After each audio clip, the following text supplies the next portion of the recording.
University of Canterbury, first of all, as a lecturer in English.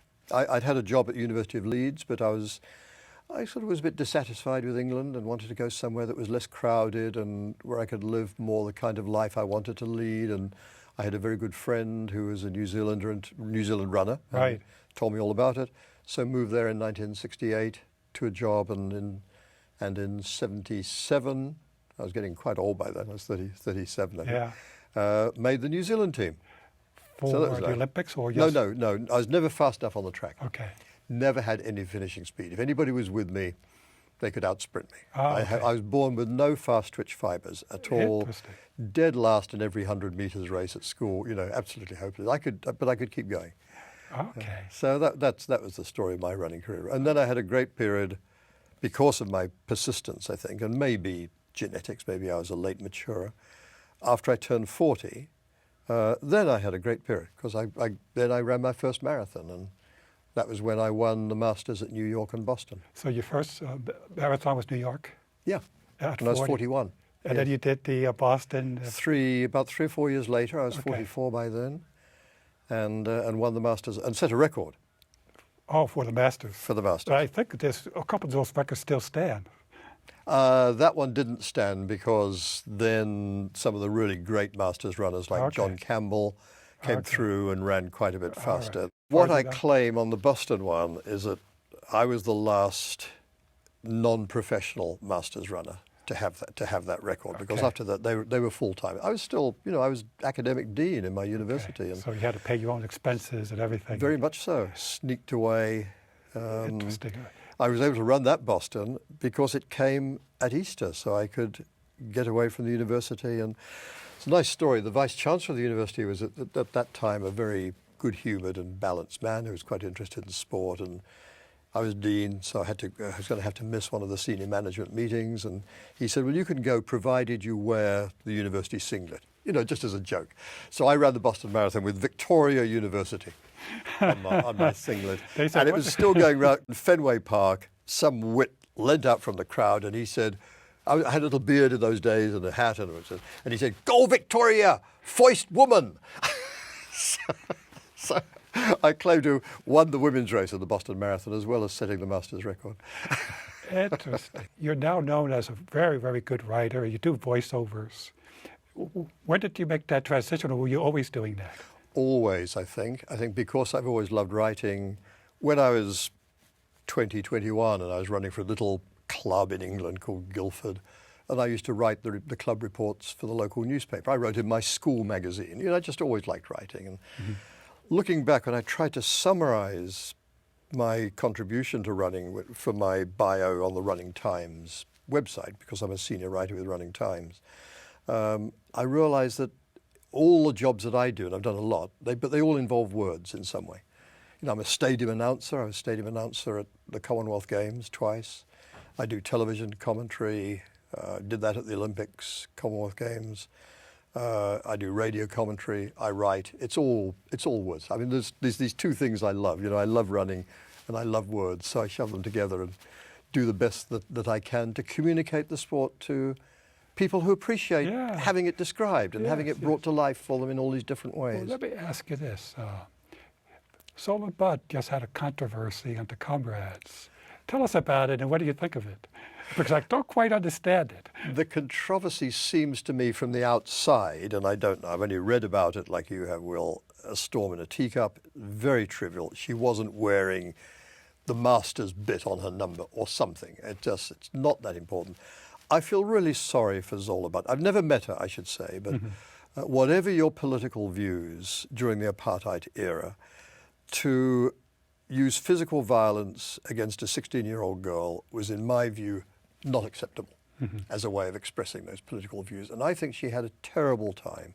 And then, of course, there was that awful accident of the collision with Olympics, Mary yeah. Decker-Slaney in the Olympics, and she's just labelled with that. All the reports on her not wearing the right number in the Comrades Marathon all have the picture of her and Mary Decker. She's stuck with that incident I know, for the rest of her life. I feel really sorry for her. Yeah. She's been on the edge of a tragic life, I think. And Yeah. I don't know her as a person, so I can't judge. Yeah, Very young, still young. she was such a tiny girl. I mean, she was 14 or 15 when she was first running well. Yes. Well, maybe that story isn't quite over because, like I said, I didn't quite understand it because the people after her had the same situation. It sounded like they should have disqualified everybody, but I'm not sure. Yes, well, you try and wear the right number, but sometimes you forget. I mean, I remember running a race in England once, and my 13 or 14-year-old son also ran it, and just by chance we wore each other's numbers. So when it came to the awards ceremony at the end of the race, he was announced as the race winner. No, I wasn't trying to cheat, but I suppose I should have been disqualified, but they didn't disqualify. Well, but South Africa would have disqualified you. Maybe they would. You don't always quite have your mind on these things. Okay. Well, as a writer, was there any particular stories that you're really proud of? Was a tough interview, or was a story you really wanted to get and you got it? Yes, well, quite a lot. And one that's quite famous is my account of the 1984 Olympic marathon, the men's marathon, run by Carlos Lopez, and that went into my book called Heroes and Sparrows, which is that book. That's the new edition of it. Okay. The book came out first in 1986, so that account was quite new. That was a very good one. It caught the drama of the race, of a completely unpredictable race. Okay. And then I'm pleased with some of the writing I do with Running Times. I did a nice one, came out at the beginning of this year, which went back and tried to reinstate the great American runner Buddy Edlin, who was a real groundbreaker for the American marathon. And he actually moved to England, so I met him and ran against him when I was still there in the 1960s. And he had the world record for the marathon, and most Americans don't remember that at all. I don't remember. So what I did was to write about him and the great, legendary, mythic baby Bikila, and wove their two lives together because they eventually ran against each other. And I was making the point that when they got to Tokyo, when Bikila really confirmed his place in legend by winning his second Olympic title, actually Edlin had the faster marathon when they went into that race.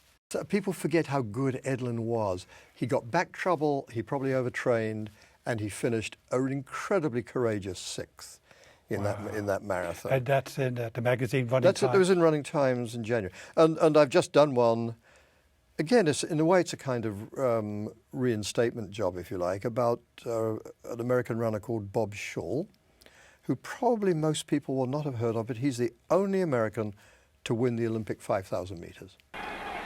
Scholl is fifth, Bailey is sixth, Scholl is moving up, Scholl on the outside, Scholl is coming up on Norfolk, Jazzy's out ahead, Scholl is third, Bailey coming up in black behind, Scholl, Jazzy's out of front, Scholl is closing in on him, Scholl is passing Norfolk, Scholl is second, he's closing up on Jazzy, they're coming around the last turn, here's Scholl trying to catch Jazzy, Jazzy out in front, Scholl coming up on the inside, and Scholl racing by. Scholl of the United States is leading. Scholl is coming in. Scholl is going to win it. Scholl is winning the 5,000, and it's the first American ever to win the 5,000. Everybody remembers Billy Mills winning the 10,000. 10,000, yes. They don't remember, for whatever reason, they don't remember Bob Shaw winning a brilliant race. And in some of the research I did, and I sat there and timed the finish of Mo Farah in 2012. Bob Shaw running on wet cinders in the pouring rain, still a cinder track, the last Olympics on cinders, ran his last 300 meters as fast as Mo Farah did in 2012. On beautiful, impeccable, all-weather track. That's how fast. So I'm trying to sort of bring him back into runner's consciousness. That's the kind of history that I like to write. It's just, we've forgotten these people. They were great. Almost lost era, but gladly you're bringing them back. Yes. What really gets you excited? Oh, I'm really excited to meet so-and-so, or I'm really excited to go to.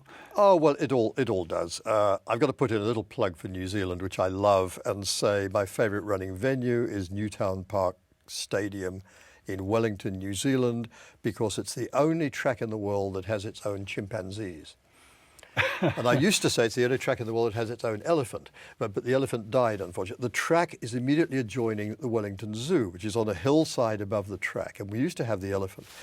And as stadium announcer, at the beginning of every season, I would put out an announcement and warn the elephant that the first race was about to begin, because if the starter's gun fired without that warning, she would get all frightened and what kind of warning? So I would just say, I just want to warn the elephant, just want to notify Kamala the elephant that the first race of the season is about to begin, and she would observe that.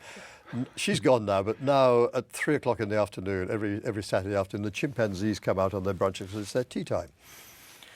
And I say it's like an officials meeting.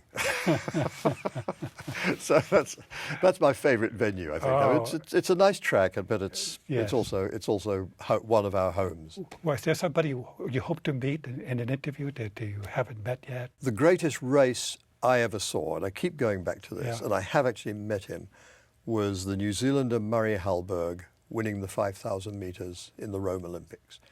And the reason that really fixed itself in my imagination, I was there, I was a 20-year-old student up in the crowd, sitting surrounded by Germans who were all chanting for Grodotsky, the German.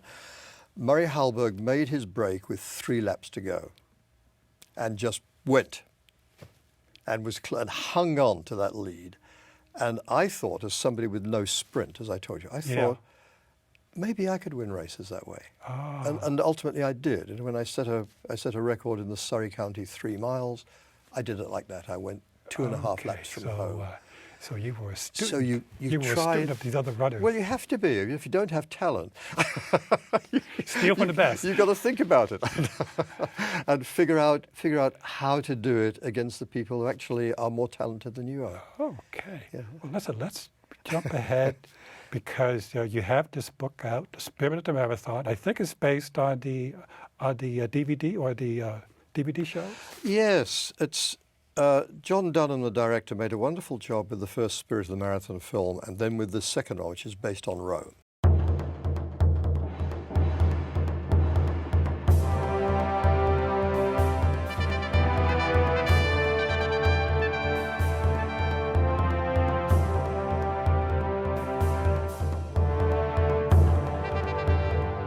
The marathon is the biggest, totally peaceful community activity in human history. Visually, it's stunning, as you know, you've seen it. And the shots of Rome are just absolutely spectacular. Beautiful. And when John came to our house to interview Catherine and me, he and I kind of had the idea, wouldn't it be a good idea to have a background book? Because in a film, you only ever get a few words, and you can't really tell the full story. So we decided that I would produce a book which would amplify things. So when in the film Abebe Bikila's 1960 marathon in Rome is mentioned in the book, I can tell the full story. And he did it at barefoot, I believe. Barefoot, amazing. Yes, on cobblestones. Yes.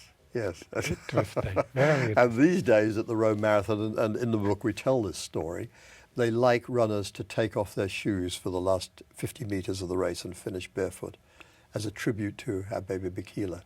And quite a lot do, apparently. I've not been there myself. Okay. And then the book also fills in background on the various people who are interviewed in the film. You know, there's Bill Rogers, there's Frank Shorter, there's Nina Kusik, there's Catherine Switzer, there's Haile Gebrselassie, and so I've done Hal Higdon, John Bingham. I've done profiles on each of those people, so that the people who see the film and they